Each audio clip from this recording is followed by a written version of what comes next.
अस्सलाम वालेकुम दोस्तों। अॼु असां क्लास 10 जो सबक़ पहिरियों पढ़ंदासीं जंहिंजो नालो आहे धणीअ जी वॾाई। ही हमद आहे। हमद असां डेफिनेशन सम्झण जी कोशिशि कंदासीं त हमद अहिड़े नज़म खे चयो वेंदो आहे जंहिंमें अलाह ताला जी साराह हुजे। धणीअ जी वॾाई जेको नज़म आहे यानी हमद आहे उहो किशन चंद बेवस जो लिखियलु आहे। ॾिसी दुनिया में अजब नज़ारा, साईं जी सघ सम्झ प्यारा, उभई धरतीअ ते इसरार, जोड़िया साईं सभु जंसार।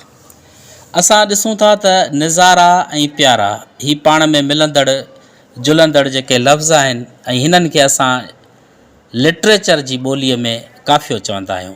इसरार ऐं जिनसार पाण में मिलंदड़ लफ़्ज़ आहिनि, इन्हनि खे बि असां काफ़ियो ई चवंदासीं।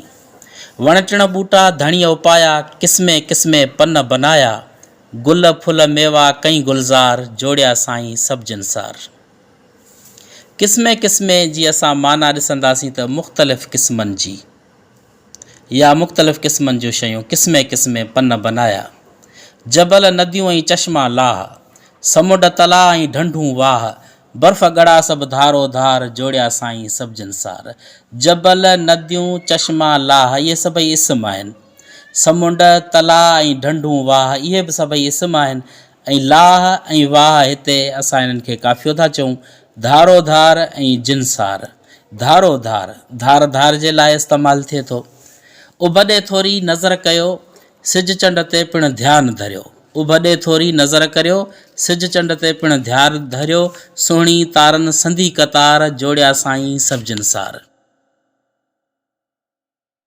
उनखां पोइ आहे त रातियुनि पुठियां ॾींहं अचनि, झुड़नि पुठियां रोज़ रोशन, कॾहिं चांडोकी कॾहिं कार, जोड़िया साईं सभु जिनसार। जिनसार जिन्स मां वरितलु आहे। मुख़्तलिफ़ शयूं जेके काइनात में आहिनि उन्हनि खे असां जिनसार चई सघूं था। जग जो चरखो अजब चले, सभु को चए थो भले भले, करे न कोई सघे शुमार, जोड़िया साईं सभु जिनसार। जग जो चरखो अजब चले, चले ऐं भले हिते हम काफ़िया लफ़्ज़ आहिनि, शुमार ऐं जिनसार हम काफ़िया लफ़्ज़ आहिनि। जॾहिं त सभु को चए थो भले भले, भले भले जेको आहे उहो ग्रामर जे लिहाज़ सां असां जेकॾहिं ॾिसंदासीं त हीअ हरफ़ निदा में हिन जो शुमार थिए थो। उनखां पोइ किशन चंद बेवस जेको आहे सो हिन हमद जो शाइर आहे, किशन चंद बेवस।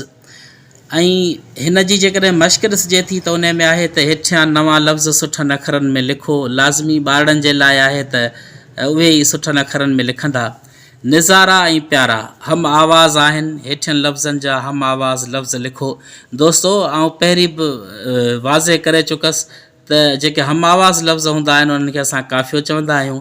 जिनसार जिनसार जो हम आवाज़ लफ़्ज़ संसार, वाह हिन जो हम आवाज़ लाह, उपाया हिन जो हम आवाज़ लफ़्ज़ थींदो निपाया, धरियो हिन जो हम आवाज़ लफ़्ज़ थींदो करियो।